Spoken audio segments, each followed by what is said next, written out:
so, do you have any friends that are nymphomaniacs with small vaginas? Yeah, that's good. And they fucking went wild. Oh, I have to cut that one out.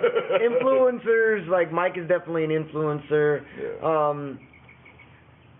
Early on, I mean, I didn't get to spend a lot of time with Knick-Knack like I did with Swing. Me and Swing just kicked it every week, all the time, to where people like got to the point to where they're like if they saw me, they'd ask where Swing's at. If Swing was like, they're like, yo, where's Protege? And they're like, because we were always fucking together because of the radio show.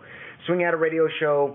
I just always hung around and just liked it and wanted to see it and just was just into it. And then Swing was like, dude, do you just want to be on a fucking microphone? Like, that's how it happened. Like, literally. Yeah. And so that's how I got on the show, and I just started hosting with them, and we had a lot of fun doing it. That was at Blastro. No, that was the co-op, right? That was at UT. Not co-op. It was at UT. It was at KVRX. So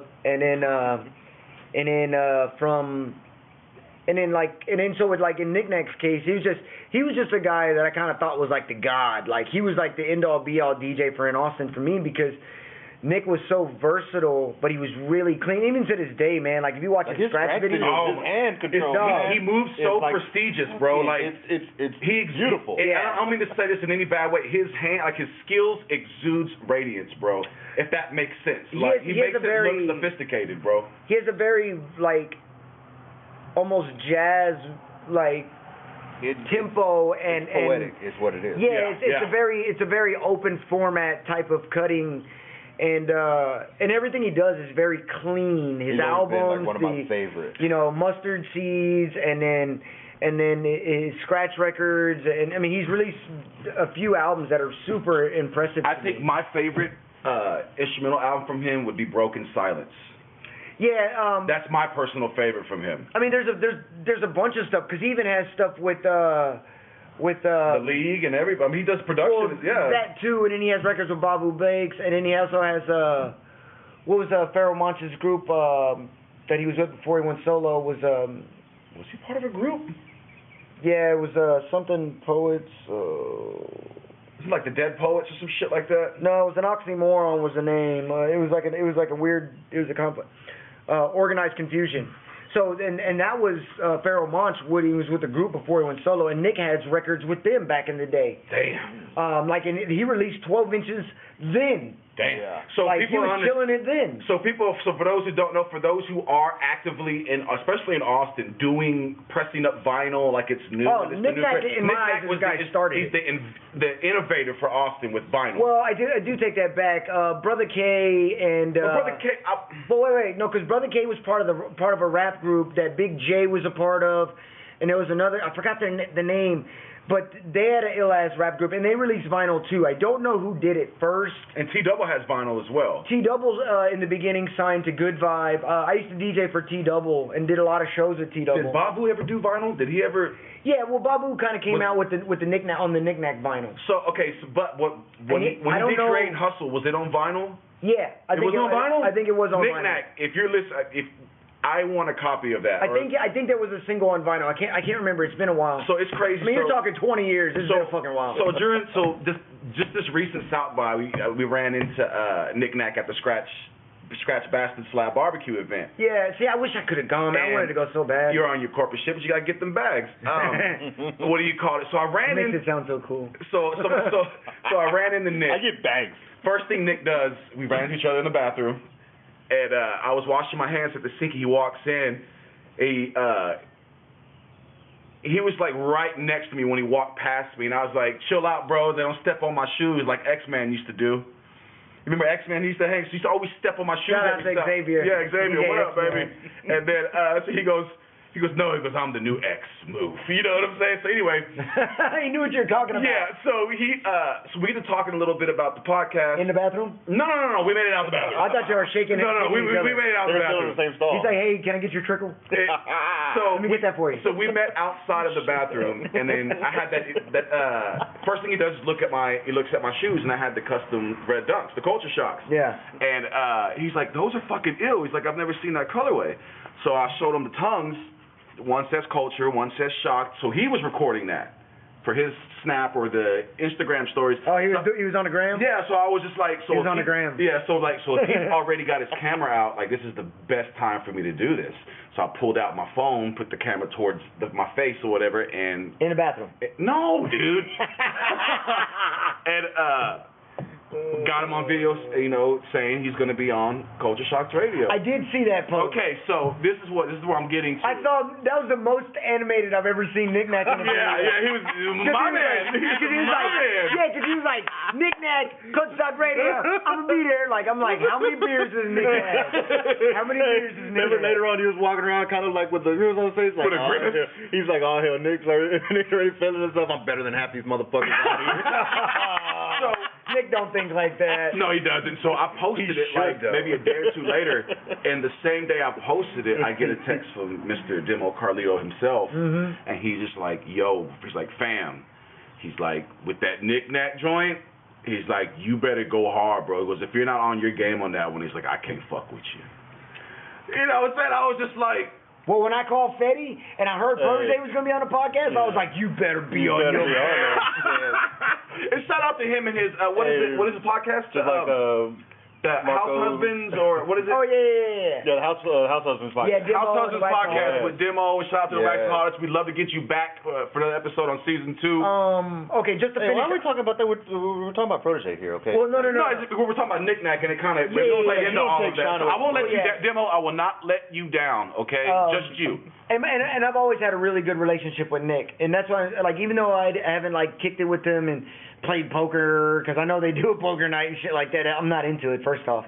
But you know what I'm saying? My interactions with Nick have always super been cordial, and he's always, and even to this day, he's been a guy that I look up to because I respect the shit out of his art and what he does with scratching, and it's like looking at a guy who plays guitar versus, you remember my homeboy Sam? Yeah. Okay, looking at a guy who plays guitar versus Sam playing classical flamenco. Yeah. That's how I look at Nick Nack when it comes to the scratch world. And the same thing with Info. They just see and understand it from a different perspective, and so that's why I've always looked up to him. And it's even for me, man. I think I can hold my own scratching, but I can't hold a candle to what Nick Nack does. In my opinion, I can't keep up. Who can? And I think the last major influencer for me is DJ 11 from the Rub. Shout out to 11. We went to go see him in New York in that little basement. 11. Yeah, that's and I played there a few times. He's talking about Von Keller. Okay, so it's Mad Hot. Was it Lower Manhattan or was it Lower East Side? That's in Soho. It's in Soho, right? South of Houston, for y'all that don't know. It's Houston, but they call it Houston. Yeah, it's Houston to Texans. In New York, they pronounce it Houston. Imagine that part, New York City, about 2 a.m. Yeah. Underground, little mini hole in the wall, underground, hot as fuck. Drinks are $18.50. But it's imagine, okay, for Austinites. Imagine plush underground. There you go. Doesn't smell like throw up though. There you go. Okay, yeah, this place called Von Keller. And DJ 11, outside of the Rub party that they do once a month, DJ 11, while going to law school, was throwing a party called The Fam. It was called The Fam Party. And so he brought me up originally to play the Rub one time, and so I played the Rub. And then I came up and I played the Fan Party with him a couple times at Von Keller. It was a Thursday night thing. Yeah. And but in New York they don't stop till fucking 4, 5 a.m. The alcohol sales don't stop till 5 a.m. right? A little bit. They don't stop literally till the sun starts to creep up. But so I played with them. I remember one night going in there, and I just kind of played a fun kind of soul disco 80s set with a little bit of 90s, just trying to play something outside of the norm of pop music. Yeah. And I remember Dame Dash coming through. He was standing right next to me while I was DJing, him and his girl. Damon? Yeah, Damon Did you Dash know came Dame through. smacked Harvey Weinstein on the set of Paid in Full, and everybody talked shit about him, and because he called him a pervert, smacked the shit out of him. Good. And this is what, 02? This was 16 years ago. Dame Dash smacked the shit out of Harvey Weinstein on the set of Paid in Full, and everybody, the critics, everybody fucking gave Dame hell, and now look, 16 years later, this dude was fucking coming out. After Paid in Full, the Rockefeller Films really didn't release anything else after that. Well, he stifled him after that. That's what I'm saying. There you go. And that was Dimension, wasn't it? And I always wondered why. You know what just happened? Huh. Freddie cut me off. I'm sorry. Oh. Anyway, but yeah, I'm just fucking with you. Anyway, now there's a law But here. yeah, so yeah, the third influencer would be DJ 11, and it's not because like in Nick Nack's case that I think Nick Nack is kind of the DJ's DJ. He cuts, he juggles, he blends, he makes beats, he plays music like dude. That's why he has that scratch record that is nothing but in-tune scratch sound effects for making music with your turntable. The Craftsman series? Yeah, the Craftsman series, yeah. But 11 on his end, what I noticed in 11 was when I first started really, because we had known each other for like 2 years and he had never heard me DJ. Yeah. Because he was dating a friend. Did you rock that night at the spot when we were in New York? Did you rock or was it Swing that rocked that night? Where? I know he rocked at the Mansion the following night. When we were in New York. No, I was at Vaughn Keller and Swing was at the Mansion that night. No, because we were at the Mansion too. Right, but I'm saying it was that night I was at Vaughn Keller and he was at the Mansion. So yeah, I was saying you played there, right? Yeah, I was downtown and he was uptown. Yeah. And but what I'm talking about is the rub party in Brooklyn at Southpaw. Yeah, at Southpaw. And so before I went on and did my set, 11 was playing, and he played, and not only did like his selection kind of wow me, that was the thing about 11, like his selection wowed me, like some deep ass cuts, but the vibe was right. Yeah. And I was amazed, and like he was playing dope ass records that weren't typical party club records, but because the energy was right, it could fit in that arena. It fit in that arena, and especially in New York, they have a wider scope of what we jam to as hip hop club hits anyway. But what he played for them, which blew my mind, was he played Fat Pass Top Drop in Brooklyn and had the place jumping. And it wasn't that they knew the words like in Texas. No. But it was the vibe that it But set. you knew it because you were from Texas and you were there. And I was like, bro, did you play that because I'm here? And he was like, nah, I love this song. He was like, I picked it up a couple years ago when I played a Houston gig. And he was like, so I just keep playing it. Hell yeah. He was like, I'm shoving it down their throat. And I was like, well, kudos to you, goddammit. Fuck yeah, dude. And but because of 11's ability to, as a selector and a DJ, which I think is a talent in its own, like scratching, you have to really study music. Like a scratch DJ would just study scratching. Or you curate. Yeah. And you compose and curate as opposed to just adding to it. Yeah, it's so detailed, man. And for the music nerd and the vinyl digger, like it's a fun thing to listen to. And, you know, because I'm one of those guys that kind of crosses the boundaries. I love being a selector, but then I don't mind scratching and just kicking back. I love being a selector, but then juggling some records in between to show people that I'm doing other things, but just playing music. Beats and shit, you know. And 11, no, seriously. And 11 always doing a whole 15-minute intro set of just all your own beats, you know. Dude, 11 doing remixes and that selector shit. And he was doing some really ill ass remixes, and so that's what kind of spawned me to be like, okay, well I'm gonna start doing remixes because they had all the Rub remixes. So I remember. So speaking of that, like for those who don't know, you ended up on one of the Rub compilation projects. Yeah, I was on. How did that come about? Well, it's because of me through Jessica dating DJ 11. Shout out to Jessica, man. Yeah, Jessica Weber. Shout out. Runs college music scene for real. And so through Jessica, that's how I met 11, because she started dating DJ 11, which they're married now. Congrats. At the time, they were friends, and I was always hanging out with Jessica and Double J and Alberto, and it was like our clique of super friends. And then she started dating DJ 11 because of that same kind of underground college music scene. That's how I met him. So we would go to dinner and we'd kick it, and then we would just hang out and kick it. We'd be playing dominoes in Brooklyn and kick it. So almost 2 years go by of hanging out with DJ 11 as Joe. Yeah. And then one day he was just like, "Yo, man, do you want to guest DJ with me?" And he just put me on like, I guess out of faith. And then I did a good job, and then he just kept inviting me to gigs. And so it got to the point where it was like, "Yo, I'm coming to New York. I'll be there this day. Is there anything I can open up for you?" And so a couple of times I did opening slots, but then it got to the point to where I was rocking on primetime with them. Yeah. And you know, because no matter how my DJ history goes here in Texas, they didn't know me at the time. So I was just kind of like doing anything I could just to kind of create like a name for myself within those circles on the industry side of things. And so he just kept putting me on. And didn't you land like 3 of your remixes on the Road Project? No, I submitted 3 because he hit me up and he was like, yo, we're doing it, and they already had this mixtape series where it went through Fat Beats and Turntable Lab that you could buy on CD, and then some of the stuff got released on vinyl. Rest in peace to Turntable Lab. I mean, they're still there. They're still there? They're still there. Which is the one that closed down? There was it Fat Beats? No, Fat Beats is still open. They own a distribution ring worldwide.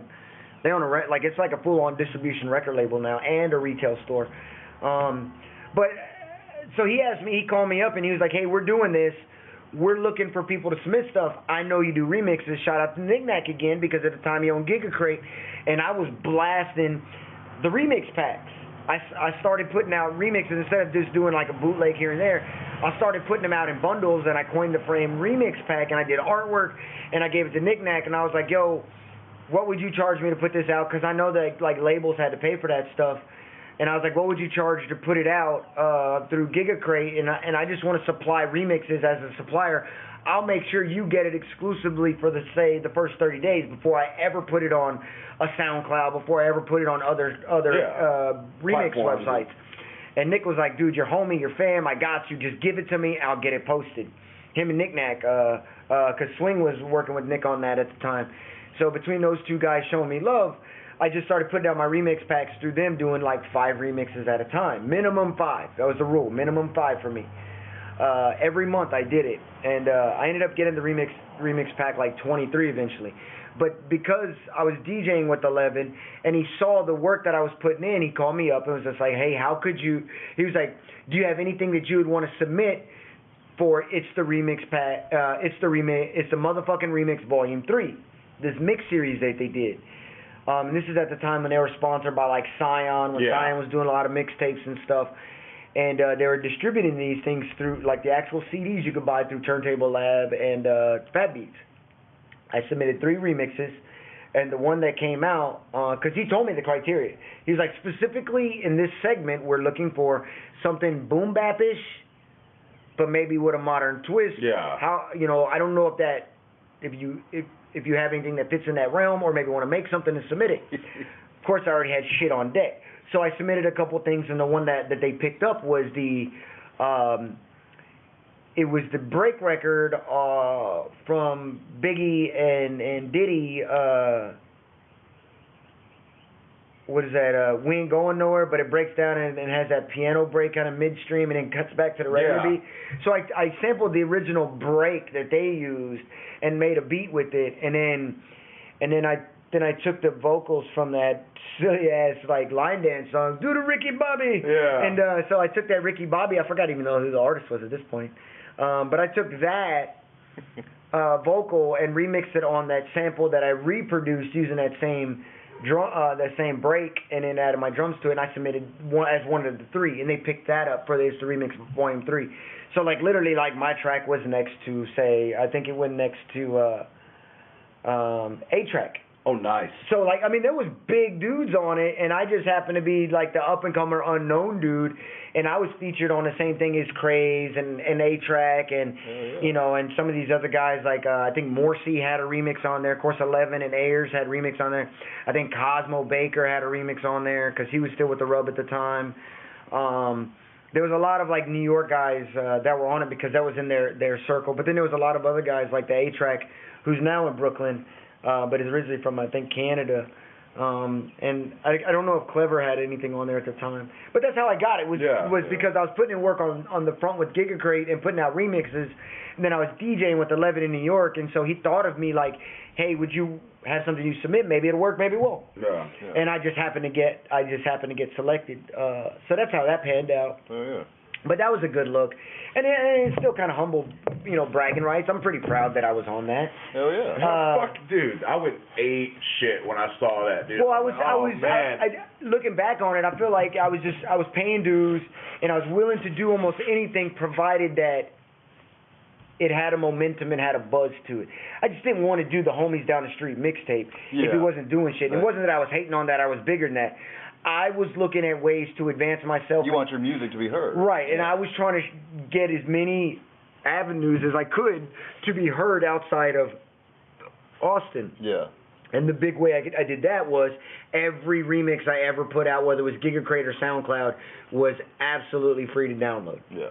And you always stress to me free. Yeah. Free. There's things you pay for, and then there's things that you do for promotional material. And my remixes, I've always looked like those remixes, whether it be dance remixes or hip hop remixes or funk and soul stuff, like what I did later on, which I still love playing that shit to this day, like the Tupac and Biggie like funk remixes I've done. Those were inspired by people like DJ 11 because he was playing the original funk and stuff, but I was like, man, how can I interpret that fun and good vibe to, say, a Handlebar and a Neiman Marcus and some of these kind of off-brand gigs, but still give them hip-hop without pissing them off? Yeah. So I took like that old-school funk and whispers type of, 80s disco funk sound and sampled that, made new beats with it, adding drums and redrum it, but just sampling those old records, and I made whole new beats. So it's not like I just looped it and put a rapper on it. Yeah. I sampled it, looped and chopped certain segments, did build-ups, breakdowns, full-on custom drums, and then brought the vocals in, even going as far as resequencing the choruses and the vocals to match my remixes to really take it to another level, or at least in my mind, take it to another level. Other than just taking a pre-recorded beat and dropping a vocal on it. Yeah. That's kind of my version of like a B-side blend or a mashup. Or no, mashups are different. Mashups are different. Explain to us how they're different. Okay, so you got your B-side or your bootleg remix, which is just a beat with another vocal a cappella on it. A mashup is a combination of those two songs chopped, diced, to where they bounce off each other internally as the song plays. So it might be the drums from Shaka Khan, but the horn sample from, I don't know, just say Shorty Low. It's a horn sample from Shorty Low and the drums from Shaka Khan with the vocal of Shorty Low and then the chorus of Shaka Khan. Yeah. That's a mashup. Yeah. So you're taking multiple elements and bringing them together and making them play seamlessly together. And then your remix is something that you build from scratch. No matter if you use sampled elements or not, it's building it from scratch. That's a remix. So is Diddy the originator of the remix? I don't think he originated the remix, but they really put it on blast because a lot of those things, like the Mary J. Blige record was cool, but when they did like the hip-hop remix and put Biggie on the guest verse, that's when the song popped. Yeah. And that's what they would do. They would give the R&B. They took the R&B that was already a hit and flipped it on its head with a hip-hop background. Yeah. That is also the quintessential sound of New Jack Swing. Yeah. R&B with hip-hop beat. Yeah. That's the beginning of it. That about breaks it down. And it all kind of started with Uptown Records, Teddy Riley, Diddy and his camp, and some of those groups, especially like the Teddy Riley, because that's where Michael Jackson incorporated his sound was he recruited Teddy Riley to do Remember the Time and stuff like that. Yeah. And but I don't know how we went off on that tangent. But yeah, that's the difference between like a remix and a mashup and a blend. A blend is just like the vocal and somebody's beat. The mashup is a combination and a mixture of all those two elements to make one whole new combined sound.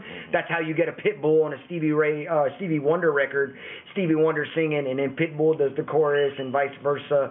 I did that early on, but when the Crooklyn Clan shit was hot. But I realized really early on, one, I didn't like it, and then two, it all sounded the same because Crooklyn Clan played it the fuck out. Crooklyn Clan don't get no love nowadays. You were mentioning like the Texas rap earlier, and even in recent posts and the posts throughout your IG and things of that nature, you always either reference or give a shout out to ESG. What is your connection with what is your connection with ESG and the Screwed Up Click? Well, it's not like this crazy story or nothing, but again, like early on, like I was trying to advance myself. So in the early 2000s, I ended up doing a lot of production, well, not a lot of production work, but I ended up landing a production kind of deal with Nonstop Music, which is a local to Austin record store, and they wanted to put out their own album. Well, the owner knew me for making beats, and so he was like, yo, I'm going to be doing this thing. I want you to do some of the beats. I was like, I'm down. I will charge you X amount. He was like, cool, no problem. So he went ahead and sent it. But the rappers that I got to work with on that just so happened to be the SUC guys, Screwed Up Click. So I got to work with Trey. I got to work with Zero. I got to work with Dougie D as like Gorilla Mob. That and then I got to work with ESG on that project. Was there a story about ESG and a pint? Yeah, that comes later. So he really sips drink like at that time for real. Like he wasn't bullshitting. No, we were in the studio and I was kind of having a beer, doing my thing. This dude was smoking a blunt and drinking a pint, almost a pint of just purple drink with no. Like it wasn't like Sprited up. If it did, it was like a. It was just like mud on. It was like mud on ice, right? Yeah, for the most part, it was like if there was Sprite in it, it was a splash. Sprite. And he was just going to town as I was making the beat, and he was like, "That's the one," and I was like, "All right, cool." So I ended up recording, but he offered to me. He was like, "Bro, you want some of this?" I was like, "Nah, I'm good with my beer." Like I was already buzzing, man. I'd been drinking. The fact when you told me that, he said it was straight out of the pint into the ice cup, bro. Yeah, and I recorded all those rappers at Aunt Pat's house, dog, in the back. The original Blue Room. The original Blue Room studio. I recorded them all in the back, and it was kind of surreal for me because that was kind of like my introduction as I was doing radio with Swing and started getting into the more of the professional and kind of more publicized side of music. And so I ended up producing a bunch of songs for them, and then I ended up doing music outside of that, still working with Trey. Yeah, because you're on. I don't know if you know, you're on the Losing Composure album. Is that the album? That's the album. I knew I was on one, but I didn't. Which one was it? I don't remember, but I know it's the one where he's in the Dallas Mavericks jersey. That's Losing Composure. No, I know the album. I'm talking about the track. I don't remember. Because I was listening to the track too, and I was trying to go through and. I can tell you once I hear it, I can tell you that's the one. I could easily tell you that's the one. Yeah. But so I landed some production credits on Trey's album from working with Trey. But that's how we met, was the nonstop stuff. Yeah. And then I got to do some stuff on his album later on because I kept doing. Every time he would come into Austin, he would sell a verse. He would be like, but. The homie Protege's got to record it. Yeah. So sometimes I got production out of it. Sometimes it was just the engineering. But that's how I landed the production stuff. And honestly, he left with like that beat and some of the sample work that I did and stuff like that, and went to Houston with it. This is a testament to his character. He could have totally snubbed me on that because at the time they were traveling within Texas and doing good with their mixtape game. They were running shit. The whole slab shit. Yeah, it was slow down and banging. I mean, and in Gorilla Mob was running shit. That's where Zero and them got their start. Run where they were before just Zero and Rap A Lot and all that shit. Yeah. So he could have totally snubbed me and not gave me any titles on the album or credit or anything. No, you're on there. But. Like I said, that's a testament to the dude's character. To where he remembered me from our interactions and the times we recorded in studio. Yeah, you ran into him at Nice Kicks. Right, he could have bigwigged me and be like, whatever. Nah, he just little. But he called you Jason. He put me down. He put my name on the album, and he gave me credits. I didn't get no points on it or nothing. Nah. I wasn't worried about that. Yeah. That was a Texas class. That was his first. Solo album. Was it the first solo? First actual album. Oh, I thought it was his second album. No, that was his first album. And I remember when we ran into him. Actual album. Yeah, years later. He had an underground album. We seen him at Nice Kicks. At Nice Kicks, and he was just like, I remember he kept calling you. He was just calling you Jason instead of Pro. Well, so we get so Nice Kicks, Matt and Allison. Shout out to Matt and Allison at Nice Kicks. They've always been pretty good friends of mine from early on, and they would have me and Swing come in and DJ events. And I got to do the Trey the Truth with it. And then I told them my background with Trey. And they were like, oh, that's dope. This is going to be good. And so I downloaded a bunch of Trey stuff, even like what I did with the Bun B Party, a bunch of B-side records that he normally don't get to hear. And I even played some of the stuff that we did that I still had. And that probably blew his mind right there, bro. Well, I just don't think he expected to hear some of that older shit. This is when Trey sounded like this back then. I think he still does. Now he's like this. But shout out to Trey. Yeah, and so we reconnected then and we talked and he did like some Godfather shit. It was funny. Because at this time Trey's already blown the fuck up. he wasn't signed to Grand Hustle yet, and he definitely wasn't the VP at Grand Hustle or anything like that. He was independent but running shit. Yeah, he ran anything he did. Ran Texas. Dude, he's still like Street King. Still that dude, bro. And he's actually got a mixtape called the album Street King. Oh, really? Yeah. And I respect his the movement that he has with the street team where he goes around Houston and provides for like the recovery team. All the recovery team. Oh, you're talking about it's called I forgot what it's called, but shout out on that. He's a good humanitarian, man. He takes care of Houston. Relief Gang. Yes, Relief Gang. There it is. Yeah, because I remember that time at Nice Kicks that had little. Dog, he just got a humanitarian award. Yes, he's doing big Him and things, Mattress man. Mac, dog. They got it. And they threw out like the first pitch at the Astros season opener. Yeah, I saw him. He actually did good. Shit, he threw it high, but he got that pitch. You know what I'm saying? Dog. But yeah, so it's like so Trey walks out on the way out, like he was like. Protege, he's like, you my dog, man. He's like, if you ever need anything, he's like, you call me. And then he kind of like snaps his fingers or something, and he gets his little personal assistant. He's like, you give Protege my personal cell phone number. If he calls, you answer it. And he's like, Protege, if you ever need anything, I got you. He was like, if you need anything, I got you. Well, we're like on some Godfather shit. And we're going to need you to make that call so we can get him on podcast. Straight the truth, we need you. Pro said he's going to use that favor to get you I'm going to jump in his DM and it's going to be like, nah, it's cool. I know Pro. Yeah, and then, and me, like, I've always been kind of embarrassed to cash in on shit, you know. The cool guy. I'm trying to be cool and not be like a fan, you know what I mean? Well, you have to, because at the end of the day, we're just fans, bro. Yeah, for sure. But I was trying to be cool, and so I was just like, oh, okay, but I'm pretty self-contained. I mean, between what I do musically and I've done this on my own. I don't know if I need anything. But we need something from Trey. Well, because so if we need something, the music that I've kind of found that I like to produce nowadays, he doesn't rap on. Yeah. I'm not saying he couldn't, and I don't make stuff that would fit his style. But the stuff I concentrate on is definitely stuff that I feel like is my favorite, and that's like that lo-fi sample backpacker sound.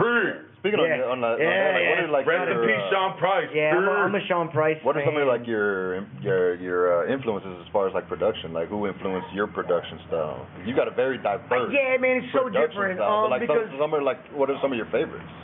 I mean, there's obviously like the generics. Like, I mean, I'm a fan of older Kanye when he actually produced. Yeah.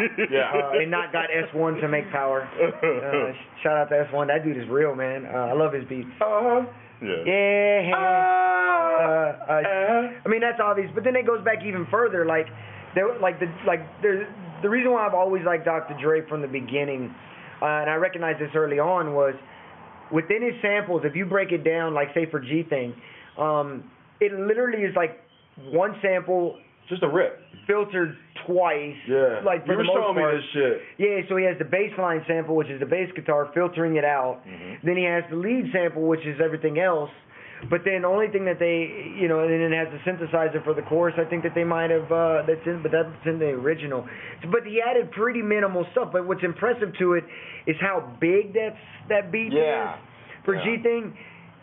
But if you break it down, the kick is boom, scat, boom, boom, scat, boom, scat. Very simple. It's very simple. It's very simple, but it's at the end of the day, it's how you put it together and how you make it sound. Dog, it sounds large. The difficult thing that I've found in production is when you have very little to work with, but you get it to sound larger than life. Yeah. Dr. Dre is the king of that shit. Yeah. Yeah, because if you listen to like a lot of his beats, he doesn't like chop or anything a lot. It's usually just a loop, and he'll just put his drums and fatten it out. So where Kanye gets at, like, I'm bringing in producers to like the end all be all, like dream team of producers. Dr. Dre was doing that shit in the 90s, bro. Mailman, he had a lot. He had Mailman, Quick. Scott Storch. He had fucking Well, like a lot of times you would think that it was a Dre beat. Dad. You'd have to check Dog, the he credits brought in or know Lord that it Finesse wasn't. from DITC. Yeah. Dog, Lord Finesse did like 3 songs on the Chronic 2001, including the album outro that everybody loves. That's a Lord Finesse beat. Yeah, everybody straight just because East it's Coast. a Dre Chronic, they automatically assume He was going to do everything on there. Dre put everything on so there. on That's that, when I had to start looking too, because I would just admit, like anything that Kanye would do, I would think, oh, you know what I'm saying? Like before I started, like nah, that shit ended like on the late registration was the last album he did every beat. I didn't. Yeah. Because on the third one he brought in that electronic producer. The Graduation, he brought to in. do all the Wayne Pat, work. DJ got some shine on that. Yeah, so But yeah, but he was the guy who kind of, I wouldn't say coined that, because in rock and everything they've always been doing that, but in hip hop, like, that's how he broadened his horizon, was bringing his dream team of producers, and Scott Storch was monumental, because that signature kind of like Dr. Dre, that bing, bing, bing, bing, bing, bing, bing piano sound. That was Scott Storch playing it. Like just watching YouTube videos. And Dr. Dre kind of curating this as a composer, and just letting Scott Storch play around in the studio and be like, that's it, repeat it. I'm gonna put drums to it. And it became where's like Snoop at? Yeah, that's how. Where's fucking? If I need to make this shit, where the fucking Snoop at? Yeah, that's kind of like that. How I see how it worked. But Dr. Dre was obviously an influence. But then there's things like Primo, and then coming to like the newer generation, Jay Dilla definitely had his influences, but it's not like the donut stuff, because that came later on. I was influenced by Jay Dilla during Farside days, during Common's third album days. Because he did the whole like Water for Chocolate, right? Slum Village. Yeah. You know what I mean? So that's where I was really influenced by Dilla. Don't get me wrong, I love some donuts and that lo-fi choppiness, but that was later in Dilla's career. But like the earlier stuff is what really hooked me, because it was a very clean, jazzy sound. Obviously like Just Blaze and Kanye West. Were you a Madlib fan? To a degree, but that was more like flow rock. Flow rock was real big into Stone's Throw. Yeah, got me into it. There was a weird nerdiness that you had to be into to really be a fan of that sound, though. So, and speaking of that, did you ever listen? I told you that Freddie Gibbs and Madlib did that album. Did you listen to it? What did you think about it? It was weird hearing Freddie Gibbs on those type of beats, because it's still like hood street rap on a very backpacker, subject matter, the ultimate lo-fi. Off sample beats where it comes in weird and clanky at times, but that's part of the magic within the beat. I thought it was definitely interesting, and it was kind of cool. It's like if I made this hip hop backpacker quote unquote beat and I got Rick Ross on it. That's the kind of oil. You know what I mean? That's the oil and water scenario that I see within it that plays out in that album. But that's what makes the album cool. That album there is what got him critical acclaim and catapulted his career. Just recently, I think it's because him with MF Doom. Yeah, well, like I think it's because there's two more in the works. I think the reason why he's getting that notoriety is because as an artist, a real artist, he's pushing the envelope and pushing the boundary of what he's known for, and taking chances and taking risks to do something that's creative versus something that is typical. Streets are gonna love it. Experimenting, because he got me with what is it? Shadow of a Doubt.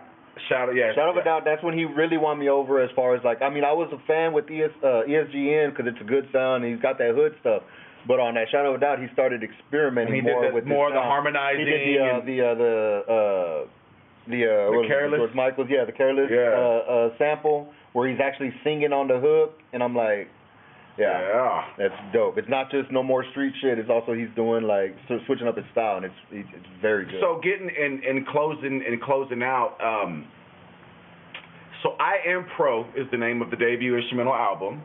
Yeah, I Am Pro. And where can we find all your remix packs right now? In my hard drive.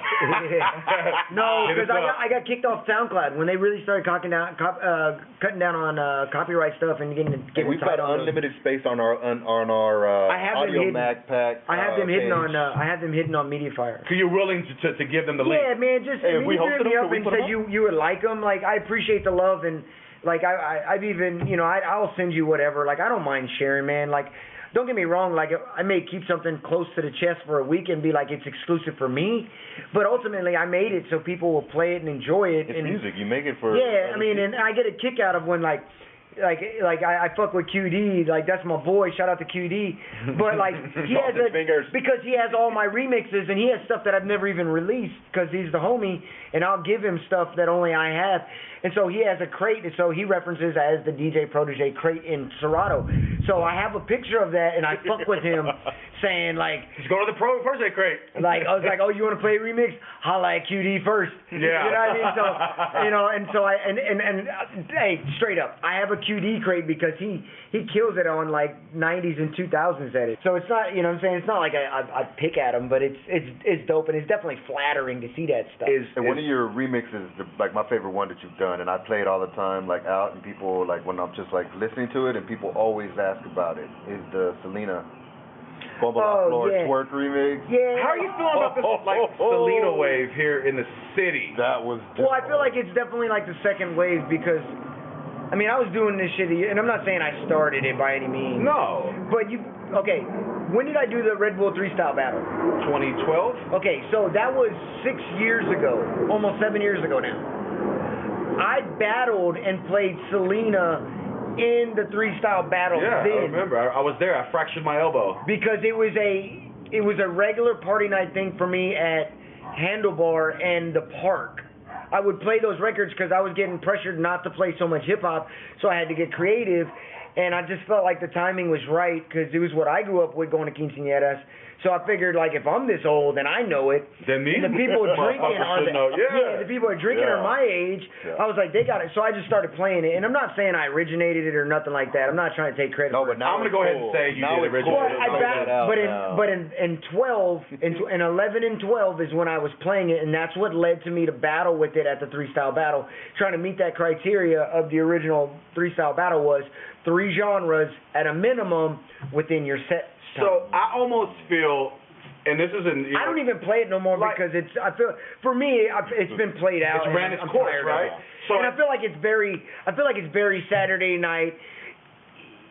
No offense to the East Siders, but I feel like very Saturday night kind of cliche East Sider sound to where now everybody else is adopting it to where now I don't want to touch it, man. Yeah, it's not cool. Maybe I'm the hipster because that's the go-to now to play to get people on the, you know what I'm saying, I guess on the floor. So it's like more redundant now, and no name, no blame, but like now it's just like an oversaturation. We get it. We're from Texas. We love Selena. Half the people doing this and doing these Selena things. I was tired of it when I was 17.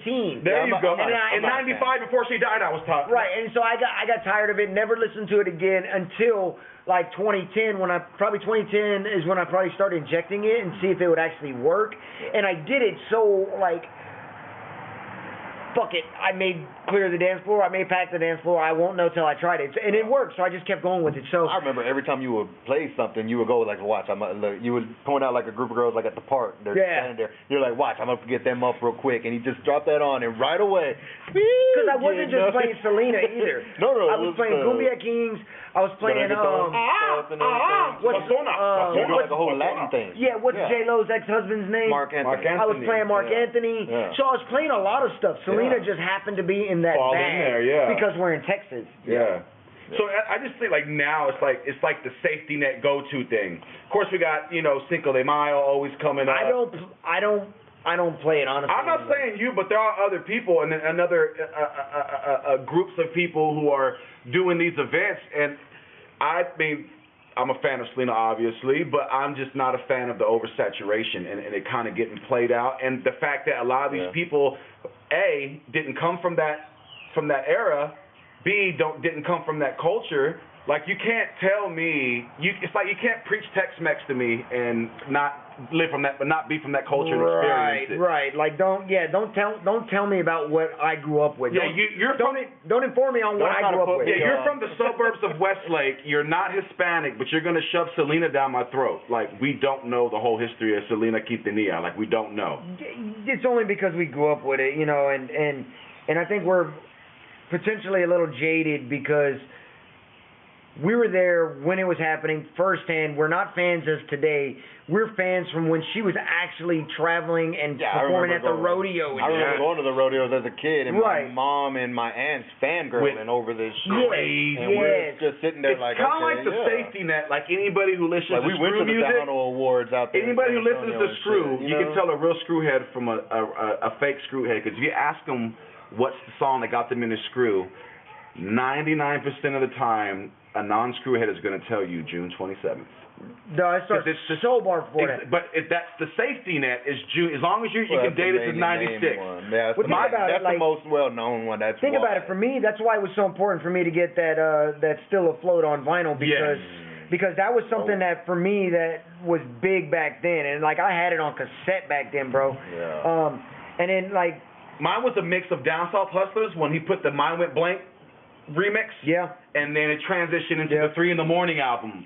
3 in the morning which was 95, kind of my introduction to Screw, and then a year and a half later came I got 27. On Screw back in 93 with ESG was the first time. Yeah, because it was Ocean of Funk. Right. With the Screw version. Yeah, that was at the end of the album. That's when Swing and Bang had the cussing version in 93. Yeah. And 95 is what they know now, but it's just a radio version. But that's back to in a different beat. But that's kind of like why my connection with ESG was because I was such a big fan in the early 90s and 93 and Ocean of Funk and Sailing the South.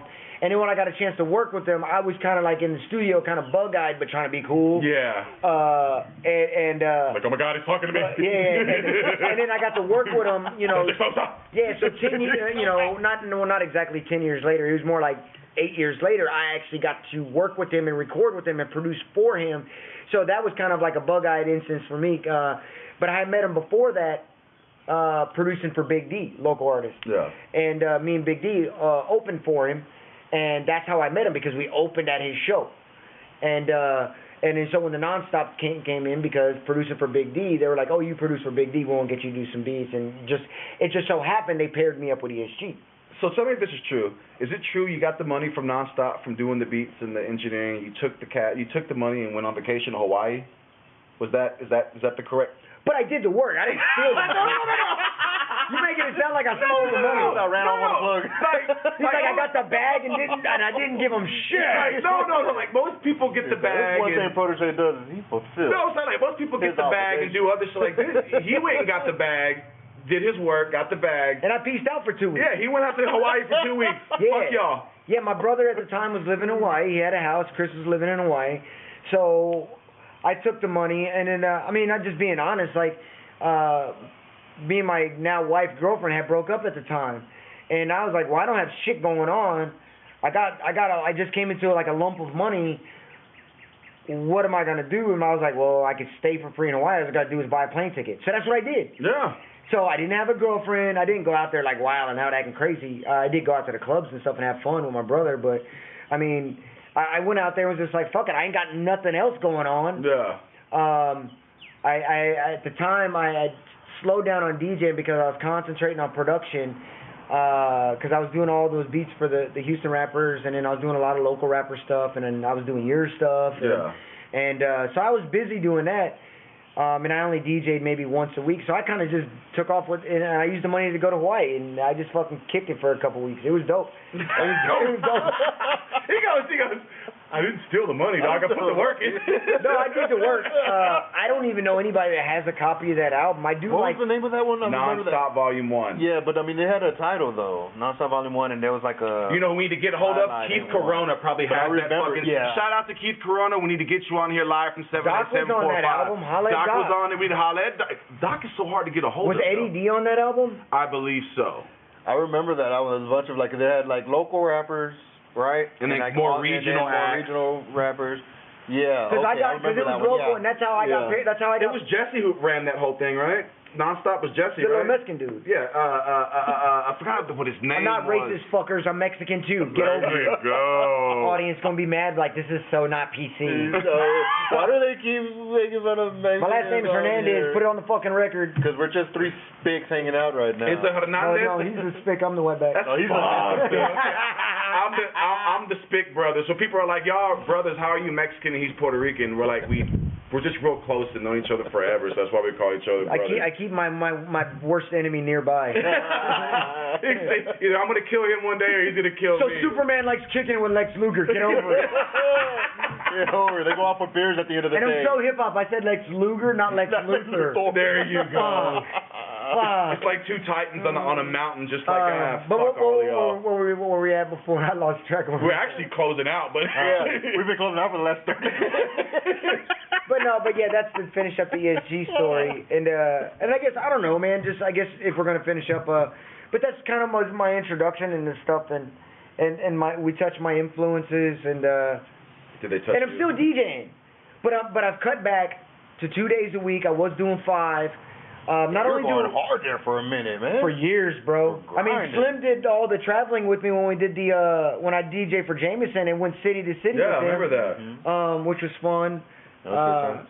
And I've done some cool stuff from my career, and then I've done stuff that just pays the bills. And I mean, that's part of the job, though. If you do it. And I think, and what I admire you most for is me being, having a first-class seat to see, but actually see the struggle and see. Like I remember when we first got to Dallas, we didn't know nobody. Oh no, we grinded. We had a reverse role where we walked down Deep Ellum, and I played manager. And he would go in there, and we would go ask for the bar manager. Well, one caught on. His name was Eddie. He DJ'd for about 20 minutes. Eddie's just like, yo, exchange numbers, I'm going to give you a call. So we're just kind of like... Oh, yeah, that was like my intro to DJ in Dallas was Eddie at Style Lab. He was like, it's not whatever. We didn't think nothing of it. He got hit up like 2 days before New Year's Eve, 05 going into 06. Yeah, he was like, yo, I want you to play my new... Because he was the club promoter, him and his partner from the salon Style Lab, and they just happened to throw parties. And I auditioned for him. I was just trying to get gigs. And so I was willing to do anything because I didn't know anybody like that in Dallas. I knew a couple people. I knew Head Crack.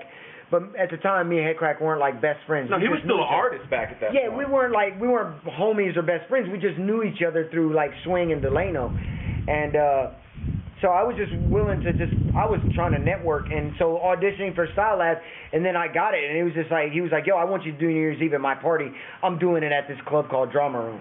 That's how it happened. And it's in uptown Dallas where it's the norm to have Lamborghinis and Maseratis. Yeah, at the time it was like super uppity. Yeah, at the time it was super I uppity. remember, well, I don't remember too much from that night. I remember Eddie telling us when we first got there, we probably got there at what, 9, 10 p.m.? We got there early. I remember it was early. And I remember him telling me, which he made the mistake of telling me, I can have and do whatever I want in this venue. He's like, if you want bottles, you go behind the bar and grab you a bottle. Yeah. At one point, Pro sees me, and I'm walking with a bottle of Patron in my left and a bottle of Moet in my right.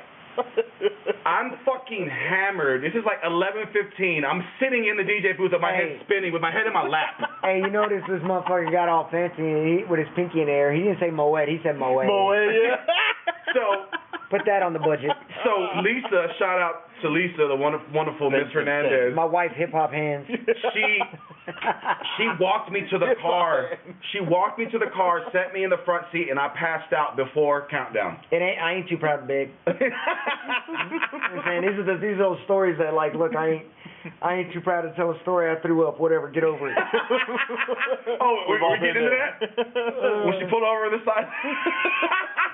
It is rough. Sorry, I'm yawning, man. We've been at it since like. We've been at it, but okay. So I Am Pro coming out. Soul Spasm. Soul Spasm's the label. Is the label? So, that's the announcement. Yeah. Shout out to Blue Exile. Shout out to J57 and Concept. Shout out, to Torre and the guys. These are his label mates now. Yeah, those are label mates, man. Shout out to Jim and Scotty Blizz and Beat Society, which is also a subsidiary and kind of like a sister company to Soul Spasm, and they do a lot of producer meets to where they showcase producers on stage and they play beats for the audience, and it's almost like a beat battle, and they have performers. It's pretty dope. But yeah, I get to be a part of that movement now, and it's fucking awesome, dude. That's kind of cool. Yeah, it's kind of cool. Yeah. He does cool shit every now and then. This was a long-waited, interview sit-down sesh to, just to kind of pick your brain a little bit. We've been wanting to do this for a while. The BRMG episode will be coming soon, where we sit down and talk with these two fucks about the awesome journey that it has been with the amazing beats and subpar vocals, So, it's been a pleasure. DJ Protege, Slimothy McVeigh, Fetty Roosevelt, Culture Shock Radio, and we are the fuck out. Peace. PRMG.